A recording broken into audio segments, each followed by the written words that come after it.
Assalamualaikum warahmatullahi wabarakatuh. Assalatu wassalamu ala asrafil anbiya wal mursalin sayyidina wa habibina wa syafiina nabiyuna Muhammadin sallallahu alaihi wasallam la nabiyya ba'dah. Rabbi shrah li sadri wa yassir li amri wahlul 'uqdatam min lisani yafqahu qawli. Alhamdulillahi rabbil alamin. Segala puji bagi Allah Subhanahu wa taala yang telah memberikan rahmat kepada kita semua. Jumpa lagi dengan Hasan Madura masih dalam channel yang sama. Nah, pada kesempatan kali ini saya akan menginformasikan kepada teman-teman sekalian, ada seorang pendeta. Pendeta ini Pendeta Ilyasa. Pendeta ini mengaku-ngaku seorang murtadin dan mengaku-ngaku mantan muslim, anaknya seorang kiai, seperti itu. Nah, namun setelah saya lihat dari pernyataan orang ini, ternyata dia itu cuma membual, berbohong gitu loh. Nah, artinya di sini seorang pendeta ini membohongi jemaatnya. Menurut saya sih demi uang kesaksian, demi perpuluhan, entahlah itu apa ya. Tapi menurut saya kebohongan ini demi uang, seperti itu. Karena apa? Karena saya melihat dari pembicaraan yang kesaksian-kesaksian yang saya analisa, ini ada sebuah kebohongan besar yang pendeta ini katakan. Nah, artinya di sini pendeta ini membohongi jemaatnya sendiri demi uang. Dia itu berkata dusta sehingga jemaatnya mengangguk-angguk gitu. Karena memang karena memang jemaatnya ini nggak tahu gitu loh. Nggak tahu. Apalagi jangankan Al-Quran, tentang Islam itu aja gak tahu. Jadi dia itu ketika pendeta Ilyasa membohongi jemaatnya, dia itu mengangguk-angguk. Masa gitu. Pendeta seperti ini dipakai gitu. Suka membohong, suka dusta demi kesaksian palsu, demi uang, seperti itu. Jadi miris sekali ya, kasihan ya jemaat-jemaatnya dibohongi seperti kesaksian-kesaksian yang dilakukan oleh pendeta ini, menurut saya. Nah, sebelum lanjut ke video intinya, saya ucapkan terima kasih Anda semua telah mendukung channel ini, karena channel ini memang sebagai dakwah dan untuk menjawab semua fitnahan-fitnahan atau tuduhan-tuduhan terhadap Islam atau framing-framing yang dilakukan oleh orang-orang di luar Islam yang memframing Islam seperti itu. Dakwah ini, channel ini adalah tujuannya memang menjawab semua yang dilontarkan oleh orang-orang seperti dalam video ini. Yuk kita saksikan bagaimana ocehan pendeta ini, di mana letak kebohongan pendeta ini.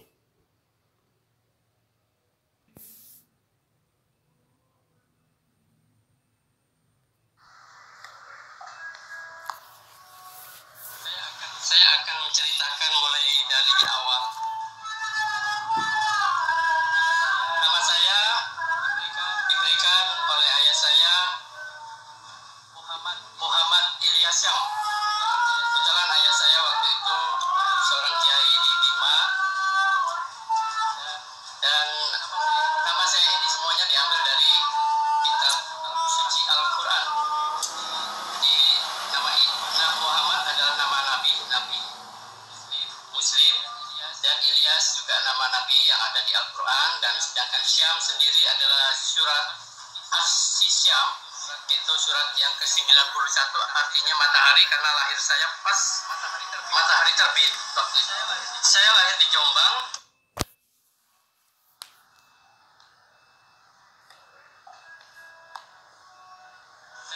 Saya akan menceritakan mulai dari awal. Nama saya diberikan oleh ayah saya, Muhammad Ilyasa.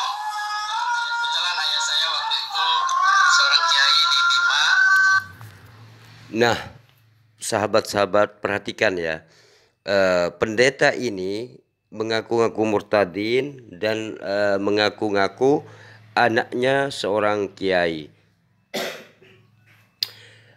Kalau dalam versi saya, seorang kiai ini adalah orang yang punya pondok pesantren atau minimal lah punya santri, beberapa santri gitu loh.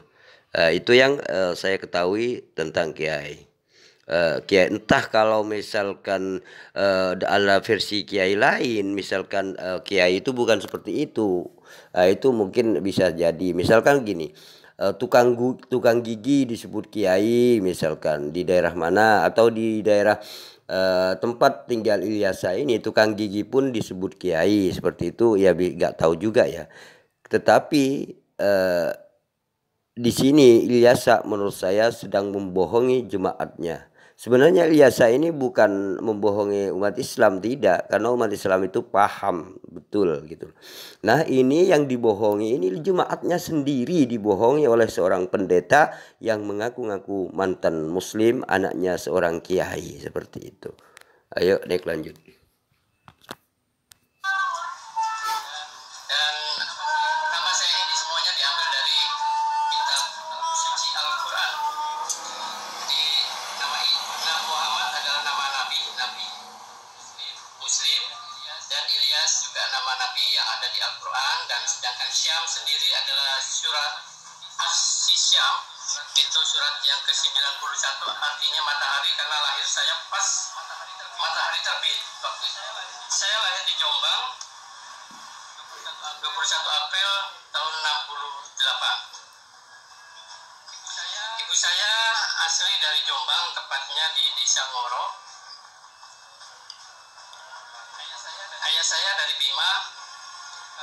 Kami tinggal di Jombang tidak begitu lama. Setelah usia saya memasuki SD, dan di SD kelas 2 kami diajak pulang oleh ayah ke Bima. Di Bima di Tente, Kecamatan Loha. Kami tinggal di sana, NTB. Setelah tinggal di sana sekitar 2 tahun kemudian kami merantau lagi, yaitu pindah ke Jakarta. Nah, tadi Bapak baru saja di awal itu Bapak pendeta ini mengatakan mantan muslim, orang tuanya ayahnya ini seorang kiai di Bima seperti itu ya. Seorang kiai di Bima artinya kalau kiai itu punya santri seperti itu ya. Kalau pandangan saya seperti itu. Nah, ini entahlah kalau menurut Bapak pendeta ini kiai itu tukang gigi, tukang apa ya, gak tahu ya saya, kalau di luar itu ada bahasa istilah kiai ya. Tetapi kalau di dalam istilah saya, kiai ini adalah seorang apa ya, tokoh masyarakat yang dihormati oleh masyarakat, dan dia itu biasanya mempunyai beberapa santri, minimal santri ngaji seperti itu. Nah, baru saja dia dari Jombang katanya, terus kemudian pindah ke NTB. Terus cuman di NTB itu 2 tahun pindah lagi ke Jakarta katanya. Masa seorang kiai di Bima orang tuanya itu kemudian tinggal di Jombang, kemudian dia itu cuman 2 tahun di NTB, kemudian pindah lagi ke Jakarta gitu loh. Apa benar dia itu seorang kiai? Dari sini aja kalau saya analisa bahwa pendeta ini suka bohong, suka berdusta. Nah, pendeta-pendeta seperti ini masih digunakan di dalam gereja, masih dipakai oleh gereja. Ini apa ya, miris gitu loh, miris. Seorang pembohong, pendusta, penipu dielu-elukan. Ini kan menyedihkan gitu loh. Jadi jemaatnya cuman diajarin sebuah kedustaan, kebohongan belaka seperti itu. Ayo naik lanjut. Di mana di Jakarta juga banyak saudara dari ayah saya yang dari Bugis, karena keluarga dari kakek saya ini banyak dari Bugis. Jadi banyak saudara-saudara famili yang dari Bugis yang tinggal di Tanjung Priok. Nah, kami tinggal di Tanjung Priok juga tidak begitu lama, sekitar 1 tahun. Kami lalu merantau lagi dan pindah mengikuti kerja ayah saya karena ayah saya bekerja tukang gigi swasta. Nah, tadi ayahnya adalah seorang kiai. Terus sekarang dia mengatakan tukang apa tadi ya? Tukang gigi apa tukang apa tadi? Kurang jelas omongannya. Jadi anggaplah tukang gigi gitu, tukang gigi swasta. Artinya keliling gitu mungkin ya. Atau tukang tinja atau apa nggak tahu ya ini ya. Nggak jelas soalnya apa profesi ayahnya kurang jelas. Jadi anggaplah tukang gigi gitu. Jadi tukang gigi keliling gitu loh.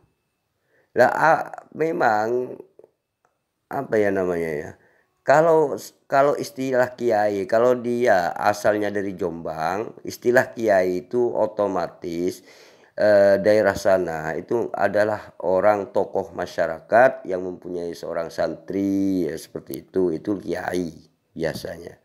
Gak tahu kalau pemahaman pendeta ini seorang kiai itu adalah tukang gigi karena profesi ayahnya ini tukang gigi seperti itu, maka dianggap kiai dalam bahasa NTB-nya atau bahasa mananya itu saya kurang tahu ya. Kemungkinan tapi saya melihat di sini bukan masalah bahasa ya.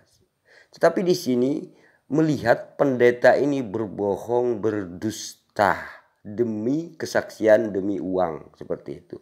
Nah, orang-orang seperti pendeta ini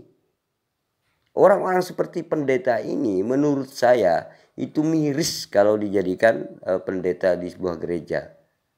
Pasti jemaatnya banyak yang ditipu gitu loh. Pasti jemaatnya banyak yang dibodoh-bodohin gitu loh. Karena apa? Karena mereka berani berbohong, melakukan apapun demi kesaksian palsu, demi uang seperti itu. Ini menurut saya adalah sebuah pembodohan terhadap jemaatnya sendiri. Karena apa? Melakukan pembodohan, dusta-dusta yang dilakukan oleh pendeta ini miris ya kalau dijadikan tokoh agama di dalam kekristenan. Ini miris. Jadi seorang pendusta besar, seorang pendusta ulung dilulukan, didewa-dewakan, dimuliakan di dalam gereja, di dalam kekristenan. Ini miris menurut saya ya. Yuk Nick lanjut. Keliling, jadi kami mengikuti tugas ayah saya di Jawa Tengah, yaitu tepatnya di Bukateja, Purbalingga. Kalau saudara-saudara pernah ke daerah Jawa Tengah antara Wonosobo dan Purwokerto yang melewati Purbalingga, jalan itu akan melewati Kecamatan Bukateja di mana saya pernah tinggal di sana. Saya mulai tinggal di Bukateja tahun 80. Tahun 80 kami melanjutkan SD sampai lulus di sana. Kami sekeluarga Muslim. Ya. Nah, artinya di sini ya Bapak ini ketika umur 12 tahun itu berada di Wonosobo. Seperti pengakuannya kan seperti itu. Karena dia tuh pindah-pindah dari Jombang, terus kemudian ke Bima, terus kemudian ke Priok, lalu tinggal di Wonosobo. Lalu apa maksud dia itu mengaku-ngaku anaknya kiai gitu loh? Apa gitu loh? Apakah kiai itu anaknya tukang gigi? Apakah kiai itu tukang gigi menurut ini? Jadi kalau misalkan tukang gigi sebut aja pendeta ini, saya ini anaknya tukang gigi gitu aja seperti itu. Jadi di sini menurut saya ada framing atau fitnahan atau kebohongan, kedustaan yang dilakukan oleh pendeta ini agar supaya seakan-akan dia itu wow gitu, anaknya seorang kiai bisa murtad seperti itu. Padahal kalau saya lihat pendeta ini adalah cuman odong-odong gitu loh. Bisa-bisa dia itu memang Kristen tulen gitu loh. Memang Kristen dari awal, cuman ngaku-ngaku murtadin anaknya kiai dan seterusnya. Jadi kalau anaknya kiai itu biasanya minimal itu bisa ngaji. Minimal itu memang harus bisa ngaji gitu. Minimal itu ya. Anaknya kiai itu minimal itu bisa ngaji. walaupun tidak menguasai kitab-kitab yang lainnya, minimal sekali itu bisa ngaji seperti itu. Yuk Nick lanjut.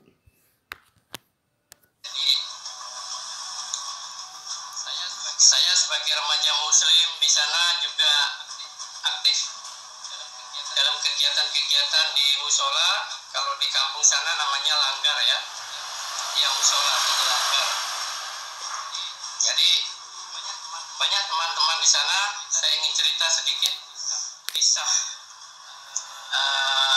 hidup saya sebelum saya percaya kepada Yesus. Tahun-tahun remaja itu benar-benar saya alami menjadi seorang remaja yang tumbuh dan labil ya, seorang remaja yang mudah terpengaruh atau apapun ya. Jadi kami biasa setiap sore maghrib juga kami biasa kegiatan di musola itu, di langgar itu, kami ngaji, habis sholat pada maghrib kami ngaji dan ada sedikit tausiah dari guru ngaji kami. Di mana kehidupan menjadi seorang muslim pada waktu itu bagi saya agama yang saya pegang teguh. Menjalankan sholat pun juga tidak pernah saya tinggalkan ya. Jadi saya mulai selesai ngaji itu dari tahun 87, sekitar 86 atau 87 sampai saya merantau ke Jakarta tahun 87 itu sudah tidak mengaji lagi tapi masih menjalankan sholat. Jadi Nah ini kalau saya analisa ya tahun kelahirannya pendeta ini 68 katanya dari awalnya. Terus kemudian setelah lulus SD-nya di Wonosobo, artinya di Wonosobo ini umur kurang lebih 12 tahun seperti itu ya. Setelah di Wonosobo dari Jombang, kemudian ke Bima, ke Priok, terus kemudian ke Wonosobo, ini umur 12 tahun. Nah dari 12 tahun ini kemudian sampai tahun 87 itu kurang lebih umur 19 tahun baru kemudian pendeta ini ke Jakarta. Setelah umur 19 tahun baru dia itu ke Jakarta. Ini prediksi saya awal ya. Yuk Nick lanjut. Ini sebenarnya bukan bukan kayaknya sih bukan murtadin, cuman ngarang-ngarang karena di sini ada banyak dusta gitu loh.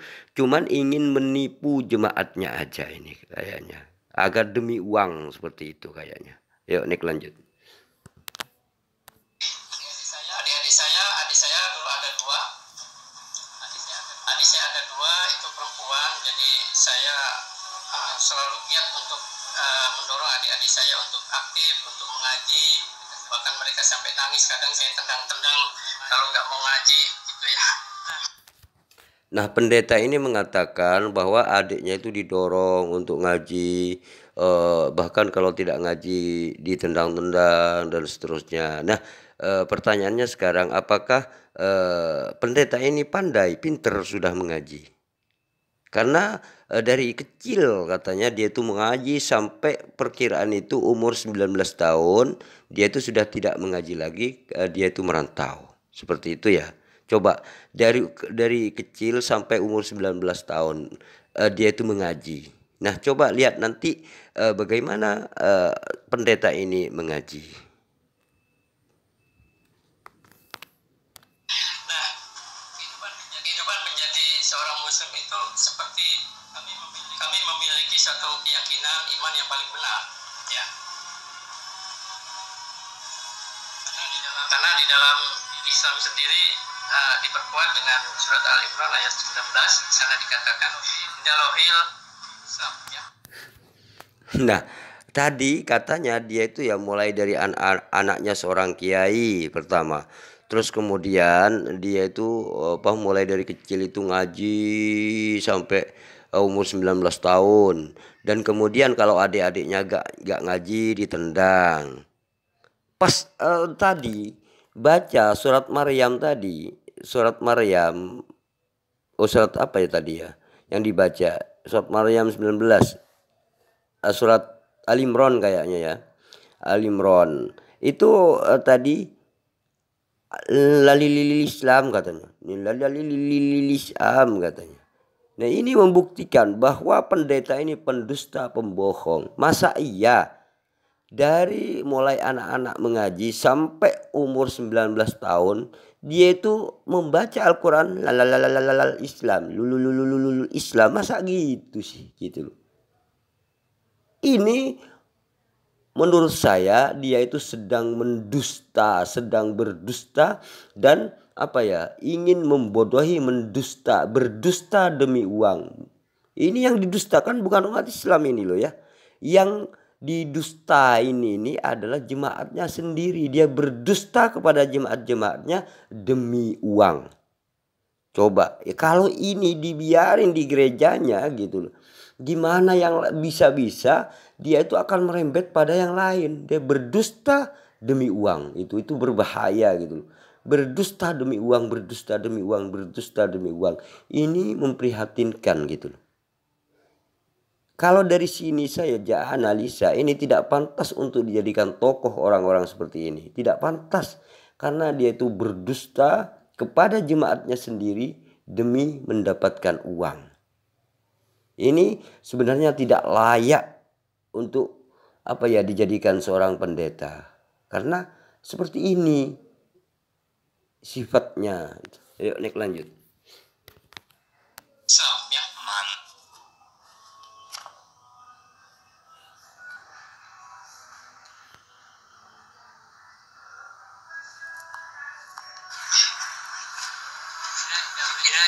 Islam artinya agama Islam adalah agama yang benar, yang paling benar di sisi Allah. Diralat ya.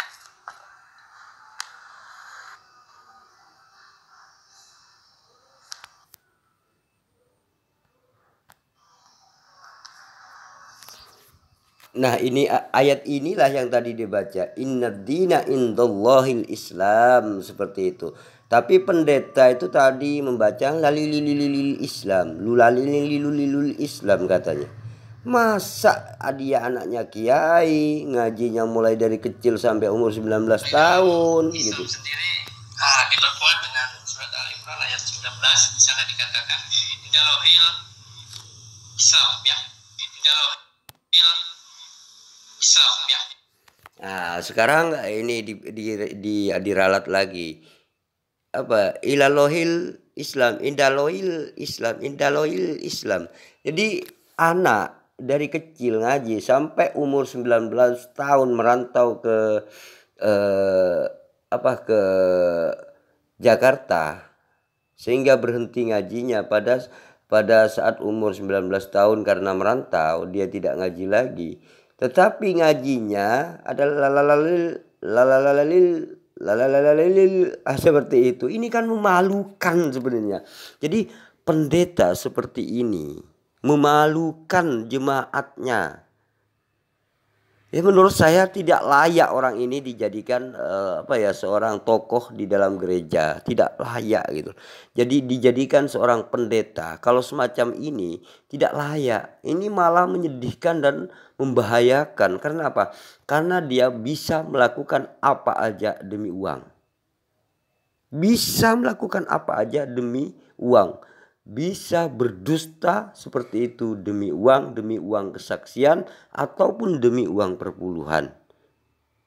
Agar supaya apa? Jemaatnya ini dibohongin seperti itu, jemaatnya ngangguk gitu. Karena apa? Karena jemaatnya tidak tahu. Memang tidak tahu Al-Quran gitu loh, tidak tahu tentang Islam, makanya dia itu manggut gitu loh. Dan pendeta ini membohongi orang yang tidak tahu, itu jemaatnya sendiri yang dibohongi. Ini miris demi uang kesaksian, demi perpuluhan. Ini kayaknya seperti itu gitu loh, kayaknya. Ini menurut saya sangat miris dan berbahaya kalau dijadikan seorang pendeta seperti itu. Yuk naik lanjut.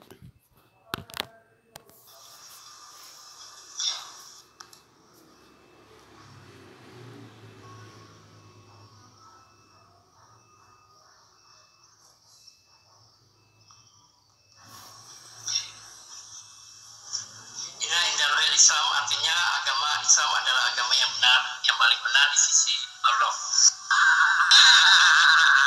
Mahasiswa kampret, kalau kayak gini nih kapan kamu selesai kuliah nih? Saya akan...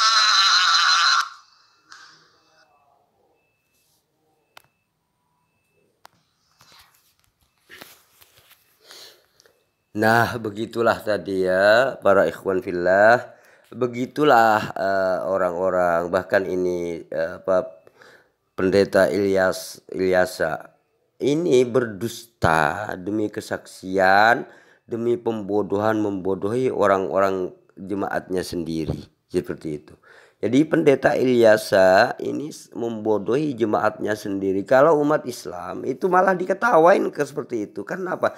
Karena umat Islam tahu gimana bacaannya, di ngaku-ngaku mantan kiai, ngaku-ngaku putranya kiai, ngaku-ngaku waduh pokoknya wis yang Islam taat, mengajinya mulai dari kecil sampai dia umur 19 tahun gak ngaji lagi dan seterusnya. Seperti itu mungkin ya kalau jemaatnya diceritakan kepada jemaatnya sendiri, kepada orang-orang Kristen. Dia itu ngangguk-nganggut itu, manggut-manggut aja. Hebat dia itu, hebat. Tetapi ketika diketahui oleh umat Islam, ternyata dia itu lucu gitu loh. Pendusta, pembohong. Jadi disinilah bedanya kualitas antara umat Islam dengan kekristenan seperti itu. Jadi pendeta ini menurut saya merusak kekristenan itu sendiri. Sebenarnya seperti itu. Jadi pendeta-pendeta yang sering berbohong seperti ini, pendeta-pendeta yang sering mengadakan kesaksian tapi kesaksiannya untuk membodohi jemaatnya, untuk pembohongan publik, ini menurut saya merusak citra Kristen itu sendiri. Menunjukkan bahwa Kristen itu memang oleh karena dustaku kerajaan Allah jadi melimpah. Artinya di sini seakan-akan berdusta itu boleh kalau dia itu untuk menarik domba-domba yang tersesat seperti itu. Itu sebenarnya pembodohan di dalam keyakinannya sendiri gitu loh. Karena apa? Karena merusak agama itu sendiri gitu loh. Menurut saya pendeta-pendeta seperti ini nih, aduh, ya menurut saya mendingan dibuang aja ke tong sampah gitu loh. Kalau seperti ini, ngapain dilulukan seorang pendusta seperti ini gitu loh.